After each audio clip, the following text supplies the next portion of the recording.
Hello दोस्तों। आज हम 2023 में जो असिस्टेंट टीचर का एग्जाम हुआ था उसका ओल्ड क्वेश्चन पेपर देखेंगे।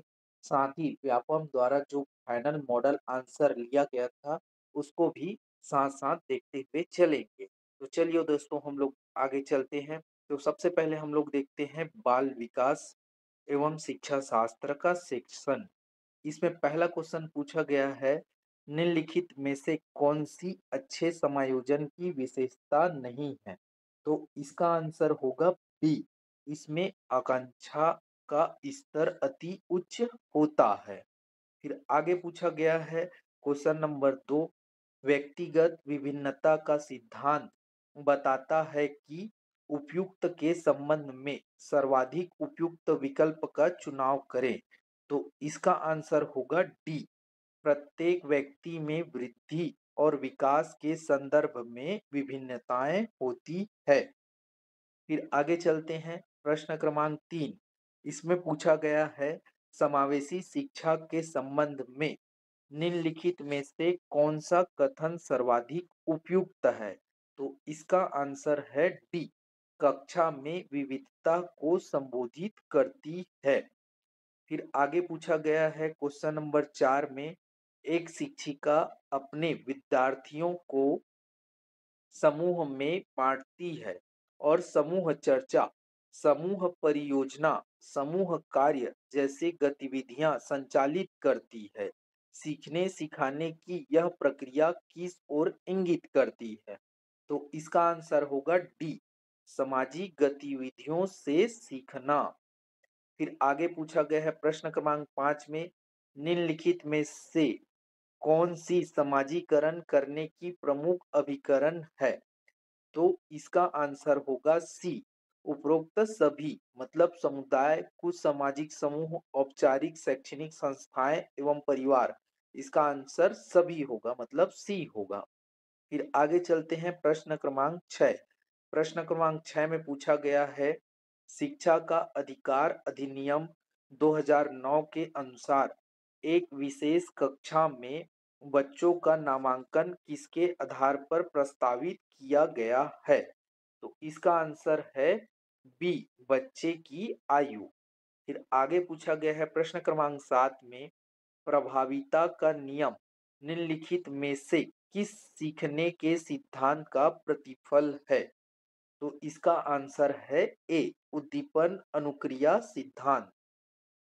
फिर आगे पूछा गया है प्रश्न क्रमांक 8, लियो वाइगोस्की के अनुसार निम्न में से किसके लिए समीपस्थ विकास के क्षेत्र का उपयोग करना चाहिए? तो इसका आंसर होगा बी, शिक्षण और मूल्यांकन में। फिर आगे प्रश्न क्रमांक 9 में पूछा गया है, शिक्षा का अधिकार अधिनियम 2009 की कौन सी धारा शिक्षक के कर्तव्यों से संबंधित है? तो इसका आंसर होगा सी, धारा 24। फिर आगे प्रश्न क्रमांक 10 पूछा गया है, निम्नलिखित में से कौन सा विकल्प जीन पियाजे द्वारा प्रदत्त पूर्व संक्रियात्मक अवस्था की विशेषता को दर्शाता है?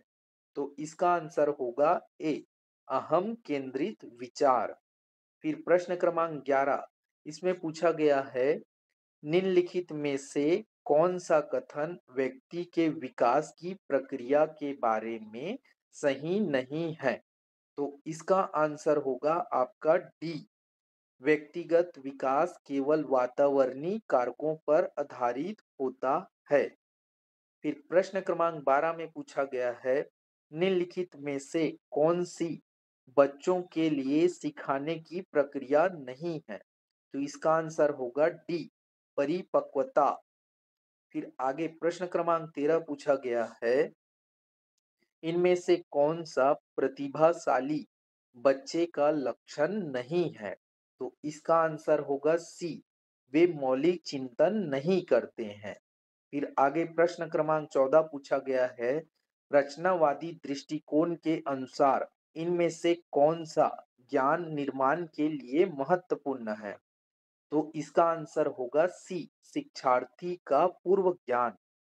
फिर आगे प्रश्न क्रमांक 15, इसमें पूछा गया है, निम्नलिखित में से किस प्रश्न के द्वारा सृजनात्मक चिंतन को सर्वाधिक अच्छे ढंग से अनुमानित किया जा सकता है? इसका आंसर होगा डी। इसे कितने अलग-अलग तरीके से हल किया जा सकता है? फिर प्रश्न क्रमांक 16 पूछा गया है, जीन पियाजे के अनुसार विकास की किस अवस्था में बच्चे वैज्ञानिक चिंतन करना शुरू कर देते हैं? तो इसका आंसर होगा डी, औपचारिक संक्रियात्मक अवस्था। फिर आगे प्रश्न क्रमांक 17 में पूछा गया है, विचार मंथन विधि के प्रयोग से शिक्षक बच्चों में निम्नलिखित में से किसका विकास करता है? तो इसका आंसर होगा सी, रचनात्मकता। फिर प्रश्न क्रमांक 18 में पूछा गया है, रीता अपनी कक्षा में सीखने के लिए आकलन और सीखने का आकलन दोनों का प्रयोग करती है। तो इसका आंसर होगा ए, बच्चों की प्रगति और उपलब्धि स्तर को जानने के लिए। फिर प्रश्न क्रमांक 19 में पूछा गया है, पूर्व अनुभव के आधार पर संवेदना को अर्थ प्रदान करना कहलाता है। तो इसका आंसर होगा डी, प्रत्यक्ष ज्ञान। फिर प्रश्न क्रमांक 20 में पूछा गया है, शिक्षण मुख्य रूप से खाली स्थान के द्वारा किया जाना चाहिए। तो इसका आंसर होगा ए, कुशल एवं प्रशिक्षित शिक्षक द्वारा।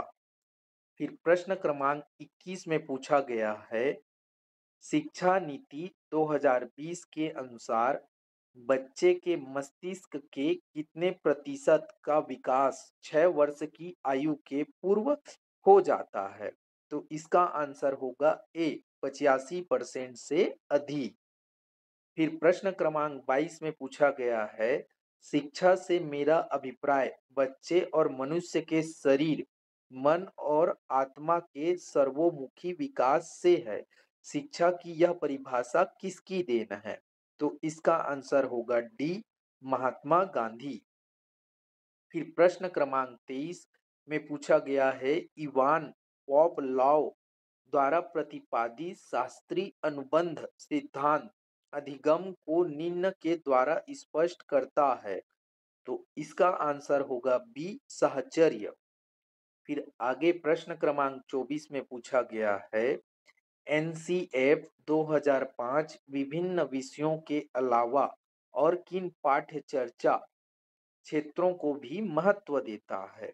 तो इसका आंसर होगा डी, अर्थात सभी क्षेत्रों को महत्व देता है। कला शिक्षा, स्वास्थ्य और शारीरिक शिक्षा, काम और शिक्षा, शांति के लिए शिक्षा। फिर आगे प्रश्न क्रमांक 25 पूछा गया है, लेओ वाइगोस्की के सामाजिक रचनावादी सिद्धांत के अनुसार विद्यार्थियों का आकलन किस विधि से करना चाहिए? तो इसका आंसर होगा सी, सहयोगात्मक परियोजनाएं। फिर आगे प्रश्न क्रमांक 26 पूछा गया है, राष्ट्रीय शिक्षा नीति 2020 में तैयारी कक्षा या बाल वाटिका की स्थापना प्रस्तावित है। तैयारी कक्षा या बाल वाटिका के लिए बच्चे की आयु सीमा क्या है? तो इसका आंसर होगा बी, 5 वर्ष की आयु से पहले। फिर प्रश्न क्रमांक 27 पूछा गया है, लॉरेंस कोहलबर्ग के अनुसार नैतिक विकास की वह अवस्था जिसमें लोग सामाजिक मानदंडों के अनुसार व्यवहार करते हैं वो कहा गया है। तो इसका आंसर है बी, नैतिकता का परंपरागत स्तर। फिर आगे प्रश्न क्रमांक 28 पूछा गया है, कोहलबर्ग के नैतिक विकास के सिद्धांत के अनुसार एक शिक्षक को बच्चों में नैतिक मूल्यों की स्थापना के लिए क्या करना चाहिए? तो इसका आंसर लिया गया था बी, कक्षा में नैतिक मुद्दों की चर्चा करनी चाहिए। फिर आगे पूछा गया है प्रश्न क्रमांक 29 में, इनमें से कौन सा कथन सत्य है? मनुष्य के विकास के संबंध में सर्वाधिक उपयुक्त है। इसका आंसर होगा सी, मनुष्य में विकास में गुणात्मक और मात्रात्मक दोनों प्रक्रियाएं है। फिर आगे प्रश्न क्रमांक 30 पूछा गया है, रवि पढ़ाई में अच्छा है परंतु अक्षरों, शब्दों को पढ़ने, समझने में कमजोर है। उसकी गणितीय समझ अच्छी है। रवि निम्नलिखित में से किस विकार से ग्रसित हो सकता है? तो इसका आंसर होगा सी, डिसलेक्सिया। ये हो गया आपका बाल विकास एवं शिक्षा शास्त्र का सेक्शन। फिर आते हैं हम लोग हिंदी के सेक्शन में। ये तो हिंदी में सबसे पहला प्रश्न पूछा गया है, शब्दों के शुद्ध उच्चारण का विकास किया जाता है। तो क्वेश्चन नंबर 21 का आंसर है बी, श्रवण शिक्षण द्वारा। फिर प्रश्न क्रमांक 32 है, किसी कथा के अंतर्गत आने वाली कोई दूसरी कथा का वाक्यांश होगा। तो इसका आंसर होगा आपका सी, अंतः कथा। फिर प्रश्न क्रमांक 33 पूछा गया है, जिस वाक्य में मुख्य उद्देश्य और मुख्य विधेय के सिवा एक या अधिक समापिका क्रियाएं रहती है, वह कौन सा वाक्य कहलाता है? तो इसका आंसर होगा सी, मिश्र वाक्य। फिर प्रश्न क्रमांक 34 में पूछा गया है, अनधिगत में प्रत्यय है।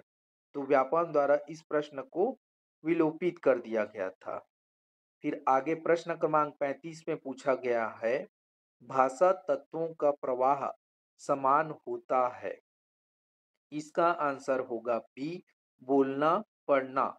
फिर प्रश्न क्रमांक 36 में पूछा गया है, महेश्वर्य शब्द का संधि विच्छेद है। तो इसका आंसर होगा आपका बी, महाधन ऐश्वर्य। फिर प्रश्न क्रमांक 37 में पूछा गया है, निम्नलिखित वर्णों में से किन वर्णों का उच्चारण कंठ तालव्य से होता है? तो इसका आंसर होगा सी, ए और ए। प्रश्न क्रमांक 38 पूछा गया है, लोकोक्ति के प्रमुख भेद हैं। तो इसका आंसर होगा बी, दो भेद। अर्थात लोकोक्ति के कितने भेद होते हैं? दो भेद होते हैं। फिर आगे दिखता है, आगे आपका प्रश्न क्रमांक 39। इसमें पूछा गया है, निम्नलिखित में से सघोष व्यंजन कौन से हैं? तो इसका आंसर है सी। इसके बाद प्रश्न क्रमांक 40 में पूछा गया है, गंगा हिमालय से निकलती है, वाक्य में कारक है। तो इसका आंसर होगा सी, अपादान कारक। क्योंकि जहां किसी से अलग होना, टूटना, ये सब होता है, वहां कौन सा कारक होता है? अपादान कारक होता है। फिर प्रश्न क्रमांक 41 में पूछा गया है, वस्तुनिष्ठ परीक्षा की विशेषता होती है।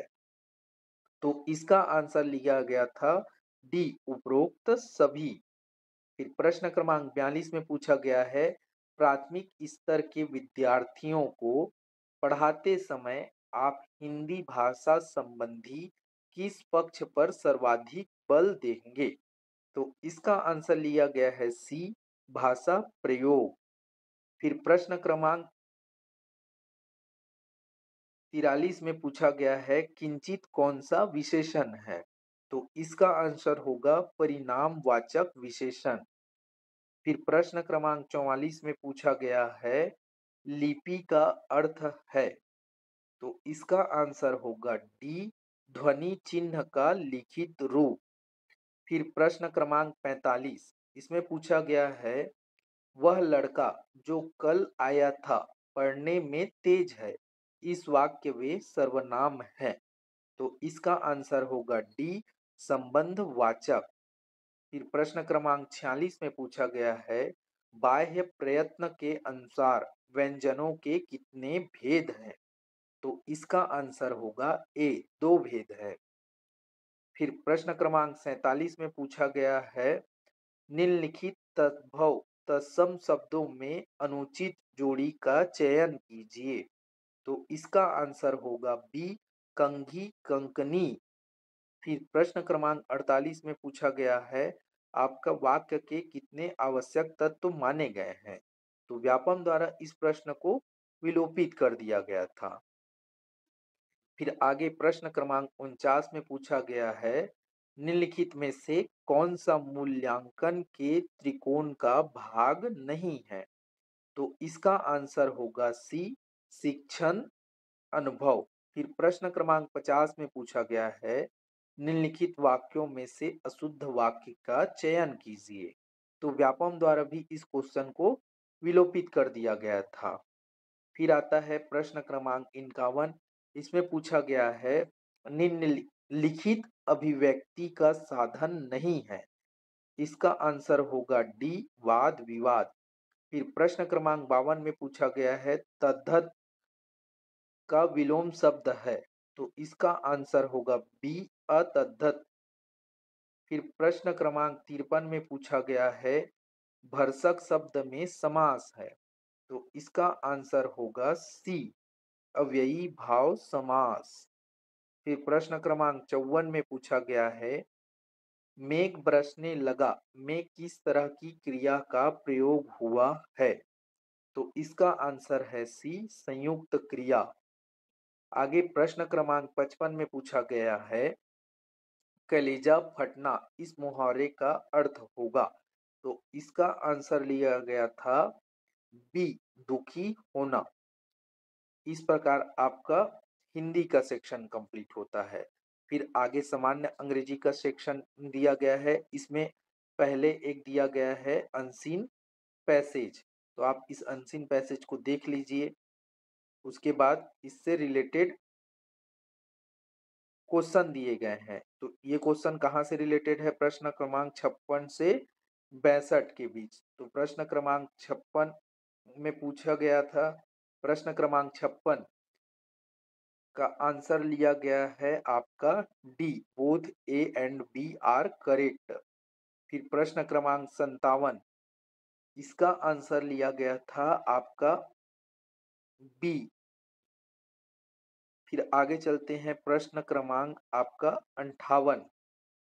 प्रश्न क्रमांक 58 है, right to speed trial is a fundamental right of a prisoner, state the tense of the given statement. इसका आंसर लिया गया था आपका ए, सिंपल प्रेजेंट टेंस। फिर प्रश्न क्रमांक 59 है, इसका आंसर लिया गया था आपका बी।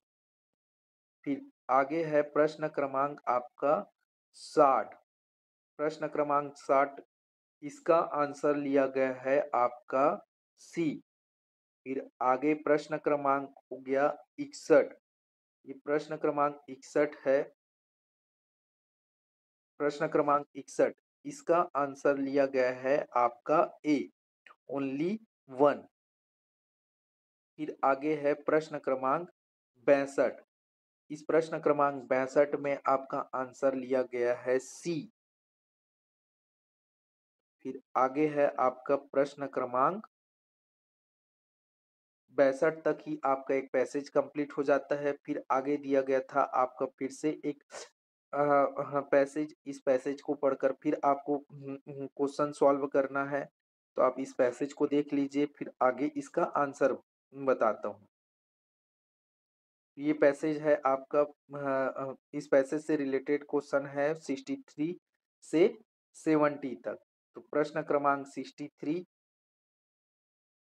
प्रश्न क्रमांक 63, इसमें आंसर लिया गया है ए, निगेटिव। फिर प्रश्न क्रमांक 64 है आपका, इसमें आंसर लिया गया है ए, ओपन कंडीशनल।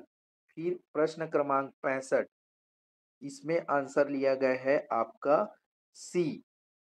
फिर आगे है प्रश्न क्रमांक 66। इस प्रश्न क्रमांक 66 में आंसर लिया गया है आपका सी, ओनली 3। फिर आगे आपका है प्रश्न क्रमांक 67। इस प्रश्न क्रमांक 67 में आंसर लिया गया है आपका सी। फिर आगे बढ़ते हैं तो आपको मिलता है प्रश्न क्रमांक 68। इस प्रश्न क्रमांक 68 में आपका आंसर लिया गया है बी। फिर आगे आते हैं प्रश्न क्रमांक 69। तो इस प्रश्न क्रमांक 69 में आपका आंसर लिया गया है बी। आगे चलते हैं प्रश्न क्रमांक 70। इस प्रश्न क्रमांक 70 में आपका आंसर लिया गया है ए स्लोली। फिर प्रश्न क्रमांक आपका हो गया 71। तो इस प्रश्न क्रमांक 71 में आंसर लिया गया था आपका डी। फिर आगे आता है आपका प्रश्न क्रमांक 72। इस प्रश्न क्रमांक में 72 में भी आपका आंसर लिया गया था डी। फिर आगे आते हैं प्रश्न क्रमांक 73। इस प्रश्न क्रमांक 73 में भी आंसर लिया गया था आपका डी, 4 इज इनकरेक्ट। फिर आता है आपका प्रश्न क्रमांक 74। इस प्रश्न क्रमांक 74 में आंसर लिया गया है आपका ए। फिर आगे प्रश्न क्रमांक आ गया 75। इस 75 में आपका आंसर लिया गया था सी, डेवलपमेंट एरर। फिर आपका आता है प्रश्न क्रमांक 76। इस प्रश्न क्रमांक 76 में आंसर लिया गया है आपका बी। फिर आगे बढ़ने पर आपको मिलता है प्रश्न क्रमांक 77। इस प्रश्न क्रमांक 77 में आंसर लिया गया है आपका डी। फिर आगे आता है आपका प्रश्न क्रमांक 78। इसमें भी आंसर लिया गया है आपका डी, ऑल 1 2 एंड 3। फिर प्रश्न क्रमांक 79 आता है। इस प्रश्न क्रमांक 79 में आपका आंसर लिया गया था बी। और इधर है आपका प्रश्न क्रमांक 80। तो इस प्रश्न क्रमांक 80 में आपका आंसर लिया गया था ए। इस प्रकार यह आपका इंग्लिश का सेक्शन है जो कंप्लीट हो जाता है। फिर इसके आगे चलते हैं तो आपको मिलता है मैथ्स का सेक्शन। तो मैथ्स सेक्शन में पहला क्वेश्चन पूछा गया है, केले की कीमत में 30% की वृद्धि के कारण 7.80 रुपये में 3 केले कम उपलब्ध हैं। केले की प्रति दर्जन वर्तमान दर है। तो इसका आंसर होगा आपका सी, 9.36। फिर प्रश्न क्रमांक 82 में पूछा गया है आपका 0.008 इंटू 0.01 इंटू 0.0072। इसको डिवाइड करना है 0.12 इंटू 0.0004 का मान होगा। तो इसका आंसर है आपका ए, 0.012। फिर प्रश्न क्रमांक 23 में पूछा गया है, यदि एक व्यक्ति 10 किलोमीटर प्रति घंटा के स्थान पर 14 किलोमीटर प्रति घंटा की चाल से चलता है तो वह 20 किलोमीटर अधिक चलता है, उसके द्वारा तय की गई वास्तविक दूरी। तो प्रश्न क्रमांक 83 का आंसर होगा ए, 50 किलोमीटर। फिर आगे पूछा गया है प्रश्न क्रमांक 84 में, वह सबसे छोटी भिन्न ज्ञात कीजिए जिसे 2/5 गुणित 15/21 गुणित 7/10 गुणित 3/8 में जोड़ने पर एक पूर्ण संख्या प्राप्त होती है। तो इसका आंसर होगा आपका सी, 37/40। फिर आगे प्रश्न क्रमांक 85 में पूछा गया है, यदि x, x plus 2, x plus 4, x plus 6 तथा x प्लस 8 का औसत 11 है तो अंतिम तीन प्रेक्षणों का औसत है। तो इसका आंसर होगा आपका बी, 13। फिर प्रश्न क्रमांक 86 में पूछा गया है, एक कक्षा के छात्रों की औसत आयु 15.8 वर्ष है। कक्षा में लड़कों की औसत आयु 16.4 वर्ष है और लड़कियों की औसत आयु 15.4 वर्ष है। कक्षा में लड़कों की संख्या का लड़कियों की संख्या से अनुपात है। तो इसका आंसर होगा आपका बी, 2:3। फिर आगे प्रश्न क्रमांक 87 पूछा गया है, दो घनों के आयतन का अनुपात 8:125 है तो उनकी भुजा और सतह के क्षेत्रफल का अनुपात है। तो व्यापम द्वारा इस क्वेश्चन को विलोपित कर दिया गया था। फिर प्रश्न क्रमांक 88 पूछा गया है, यदि एक वर्ग की सभी भुजाओं में 25% की वृद्धि कर दी जाए, तो उसके क्षेत्रफल में कितने प्रतिशत की वृद्धि होगी? तो इसका आंसर होगा आपका ए 56.25%। फिर आता है आपका प्रश्न क्रमांक 89। इसमें पूछा गया है, यदि 3 पुरुष या 5 महिलाएं एक कार्य को 43 दिनों में पूरा कर सकते हैं, तो 5 पुरुष और 6 महिलाएं उसे कितने दिनों में पूरा करेंगे? तो इसका आंसर होगा आपका सी 15 दिन। फिर आगे प्रश्न क्रमांक 90 में पूछा गया है, एक समूह में कुछ गायें और कौवे हैं तथा पैरों की संख्या सिरों की संख्या के 2 गुने से 14 अधिक है, तो गायों की संख्या बताइए। तो इसका आंसर होगा आपका बी 7। फिर आता है प्रश्न क्रमांक 91। इसमें पूछा गया है, ए अकेला एक काम को 16 दिनों में तथा बी अकेला उसी काम को 12 दिनों में कर सकता है। ए से शुरुआत कर यदि दोनों को एक दिन छोड़कर कार्य करने पर वह कार्य पूर्ण होगा, तो इसका आंसर होगा आपका डी 13 सही 3/4 दिन। फिर प्रश्न क्रमांक 92 में पूछा गया है, यदि दो संख्याओं का योग 55 है तथा उनका महत्तम समापवर्तक व लघुत्तम समापवर्तक क्रमशः 5 और 120 है, तो संख्याओं के व्युत्क्रम का योग है। तो इसका आंसर होगा आपका सी 11/120। फिर प्रश्न क्रमांक 93 में पूछा गया है, 0.09 का बार मल्टीप्लाई 7.3 का बार का मान होगा, तो इसका आंसर होगा आपका बी 0.657 का बार। फिर प्रश्न क्रमांक 94 में पूछा गया है, 4% और 6% के लाभ पर एक वस्तु के विक्रय मूल्य के बीच का अंतर 3 रुपए है, विक्रय मूल्य का अनुपात है, तो इसका आंसर होगा आपका बी 52:53। फिर आगे आपका प्रश्न क्रमांक 95 में पूछा गया है, यदि x का 10% y के 20% के बराबर है, तो x अनुपात y होगा, तो इसका आंसर होगा आपका बी 2:1। फिर प्रश्न क्रमांक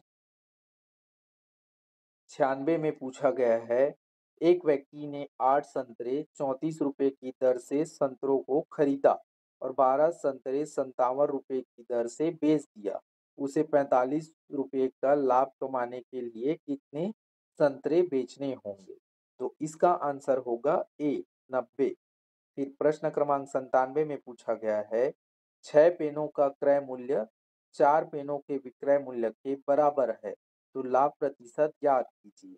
तो इसका आंसर होगा सी 50%।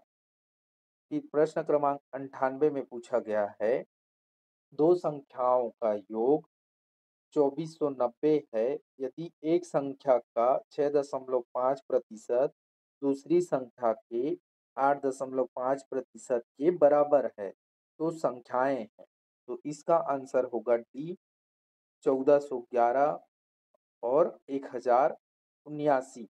फिर प्रश्न क्रमांक 99 में पूछा गया है, एक व्यक्ति प्रथम 160 किलोमीटर की दूरी 64 किलोमीटर प्रति घंटा तथा अगले 160 किलोमीटर की दूरी 80 किलोमीटर प्रति घंटा की गति से तय करता है, तो 320 किलोमीटर की यात्रा की औसत गति है, तो इसका आंसर होगा आपका सी 71.11 किलोमीटर प्रति घंटा।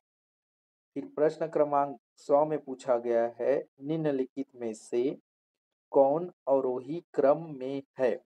इसका आंसर होगा डी 11/17, 7/11, 5/9 और 8/15। फिर प्रश्न क्रमांक 101 में पूछा गया है, यदि एक वर्ग के विकर्ण की लंबाई 20 सेंटीमीटर है, तो उसका परिमाप निश्चित होगा। इसका आंसर होगा आपका सी 40√2 सेंटीमीटर। प्रश्न क्रमांक 102 में पूछा गया है, यदि √2 = 1.414 तब √2 - 1 अपॉन √2 + 1 के वर्गमूल का निकटतम मान है। तो इसका आंसर होगा आपका बी 0.414। फिर 103 में पूछा गया है 16 वर्ष में कितनी प्रतिशत वार्षिक दर से कोई धनराशि दुगुना हो जाएगी? तो इसका आंसर होगा बी 6 सही 1/4%।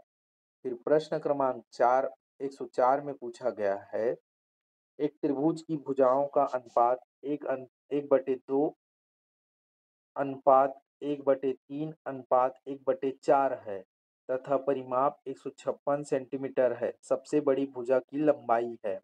तो इसका आंसर होगा सी 72 सेंटीमीटर। फिर प्रश्न क्रमांक 105 में पूछा गया है एक दिन में कितनी बार घड़ी की सुइयां समकोण पर होती है? तो इसका आंसर होगा सी 44। फिर प्रश्न क्रमांक 106 में पूछा गया है यदि a बराबर 0.1039 है तो √4a² माइनस 4a + 1 + 3a का मान है। तो इसको व्यापम द्वारा विलोपित कर दिया गया था। फिर प्रश्न क्रमांक 107 में पूछा गया है एक राशि को 5% साधारण ब्याज पर 4 वर्ष के लिए निवेश करने पर 504 रुपये प्राप्त होते हैं। यदि उस राशि को 10% साधारण ब्याज पर 2.5 वर्ष के लिए निवेश करने पर कितनी वृद्धि होगी? तो इसका आंसर होगा सी 525 रुपये।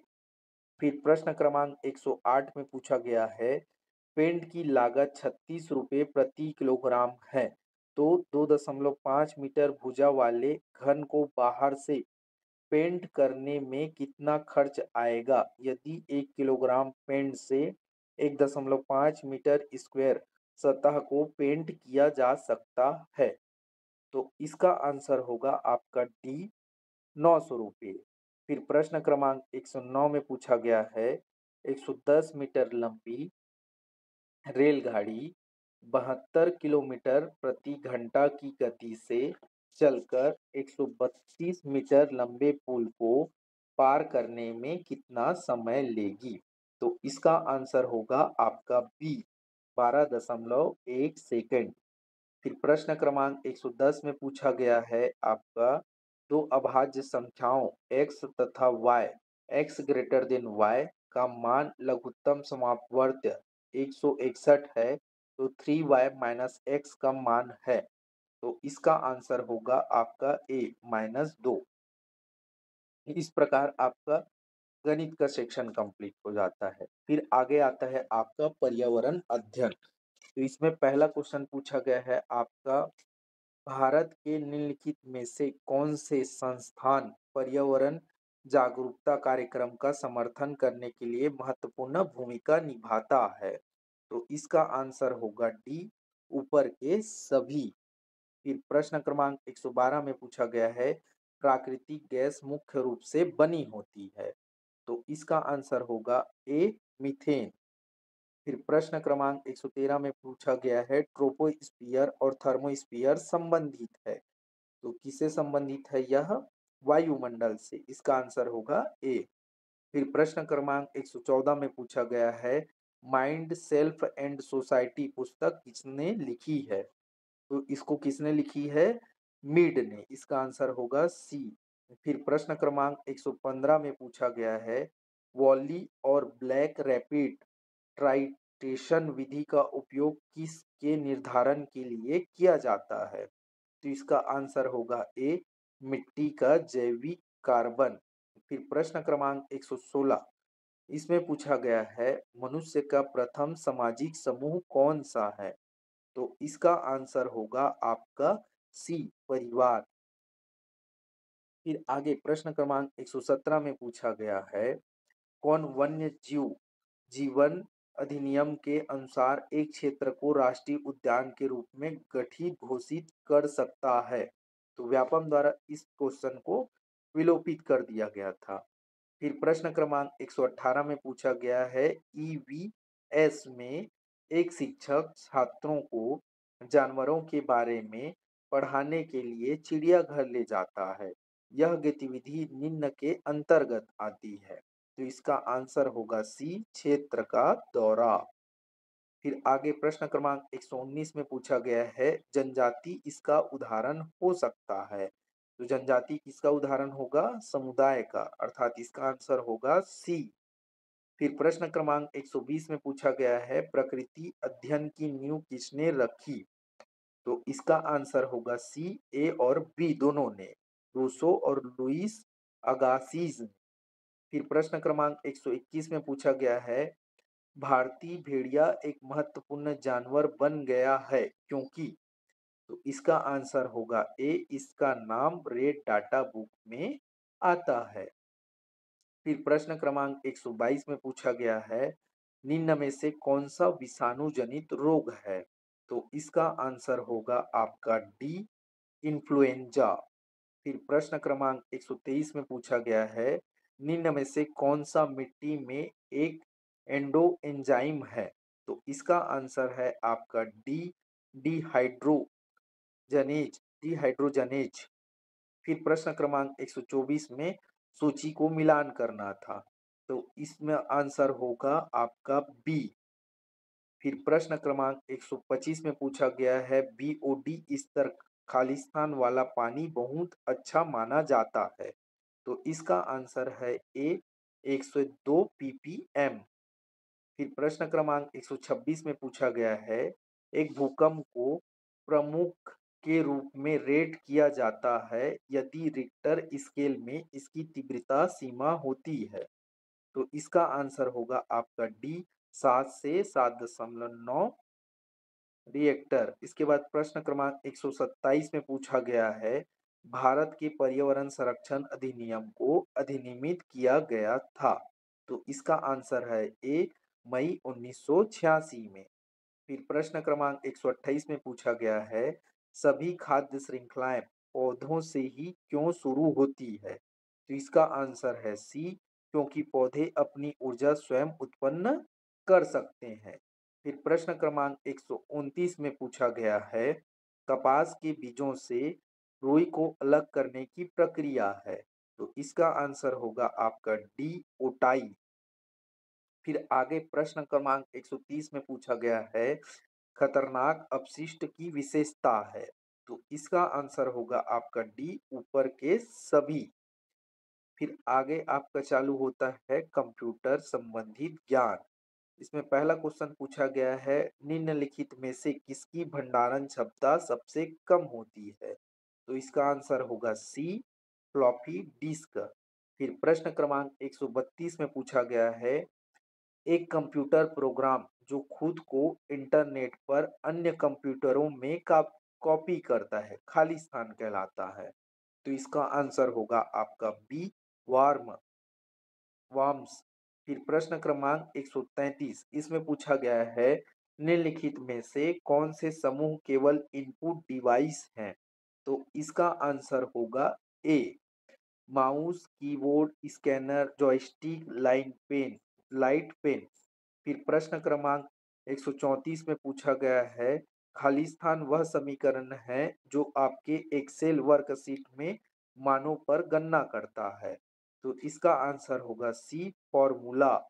फिर प्रश्न क्रमांक 135 में पूछा गया है, कौन सा गूगल उत्पाद आपको बहुविकल्पी, ओपन एंडेड और अन्य प्रश्नों को छात्रों का सर्वेक्षण, प्रश्नोत्तरी या प्रश्न पूछने का माध्यम है? तो इसका आंसर होगा आपका सी, गूगल फॉर्म्स। फिर आगे प्रश्न क्रमांक 136 में पूछा गया है, आईएसपी का पूर्ण रूप क्या है? तो इसका आंसर होगा आपका ए, इंटरनेट सर्विस प्रोवाइडर। फिर प्रश्न क्रमांक 137 में पूछा गया है, सीडी का पूरा नाम क्या है? तो इसका आंसर होगा सी, कॉम्पैक्ट डिस्क। फिर प्रश्न क्रमांक 138 में पूछा गया है, फैक्स मशीन में कौन सा प्रिंटर व्यापक रूप से उपयोग किया जाता है? तो व्यापम द्वारा इसको विलोपित कर दिया गया था। फिर प्रश्न क्रमांक 139 में पूछा गया है, निम्न में से कोई एक ऑपरेटिंग सिस्टम का फंक्शन नहीं है? तो इसका आंसर होगा डी, डेटा क्लासिफिकेशन। फिर प्रश्न क्रमांक 140 में पूछा गया है विषम विकल्प को चुनें। तो इसका आंसर होगा सी, एमपीईजी। फिर इस प्रकार आपका कंप्यूटर का सेक्शन कंप्लीट होता है। फिर आता है आपका सामान्य ज्ञान। तो सामान्य ज्ञान में पहला क्वेश्चन पूछा गया है, साल वनों का द्वीप किसे कहा जाता है? तो इसका आंसर होगा बस्तर क्षेत्र। फिर प्रश्न क्रमांक 132 में पूछा गया है, भारतीय सेना ने किस देश से 4 हेरोन मानव रहित हवाई वाहन पट्टे पर लिया है? तो इसका आंसर होगा बी, इजराइल। फिर प्रश्न क्रमांक 143 में पूछा गया है, इंदिरा 2021 भारत और किस देश के बीच एक संयुक्त सैन्य अभ्यास है? तो इसका आंसर होगा आपका डी, रूस। फिर प्रश्न क्रमांक 144 में पूछा गया है, भारतीय अंतरिक्ष कार्यक्रम के जनक कौन है? तो इसका आंसर होगा आपका बी, विक्रम साराभाई। फिर प्रश्न क्रमांक 145 में पूछा गया है, सीता नदी वन्य जीव अभयारण्य किस प्रदेश में है? तो इसको आंसर लगभग सभी लोग जानते हैं, आप मुझे कमेंट सेक्शन में बताएंगे। फिर प्रश्न क्रमांक 146 में पूछा गया है, छत्तीसगढ़ राज्य की प्रथम कल्पना किसने की थी? तो व्यापम द्वारा इसका आंसर लिया गया है खूबचंद बघेल। लेकिन बुक में हम लोग पंडित सुंदरलाल शर्मा पढ़ते आए हैं, फिर भी व्यापम द्वारा इसका आंसर लिया गया है डॉक्टर खूबचंद बघेल। फिर प्रश्न क्रमांक 147 में पूछा गया है, भारत से पहला रॉकेट कब लॉन्च किया गया? तो इसका आंसर होगा आपका डी, 21 नवंबर 1963। फिर प्रश्न क्रमांक 148 में पूछा गया है, छत्तीसगढ़ का काशी किसे कहते हैं? तो इसका आंसर होगा आपका बी, खरौद। फिर प्रश्न क्रमांक 149 में पूछा गया है, छत्तीसगढ़ का पुराना नाम क्या था? तो इसका आंसर होगा आपका बी, दक्षिण कोसल। और अंतिम प्रश्न 150वां प्रश्न पूछा गया है, छत्तीसगढ़ के कितने प्रतिशत भाग में गोंडवाना सेल समूह का विस्तार है? तो इसका आंसर होगा आपका ए, 17%। तो इस प्रकार आपका असिस्टेंट टीचर का जो एग्जाम हुआ था वो क्वेश्चन कंप्लीट होता है। साथ ही आप मुझे कमेंट सेक्शन में बताइए आपके लिए यह वीडियो लाभदायक है कि नहीं, और आगे ऐसे वीडियो सीरीज आती रहने चाहिए कि नहीं। धन्यवाद।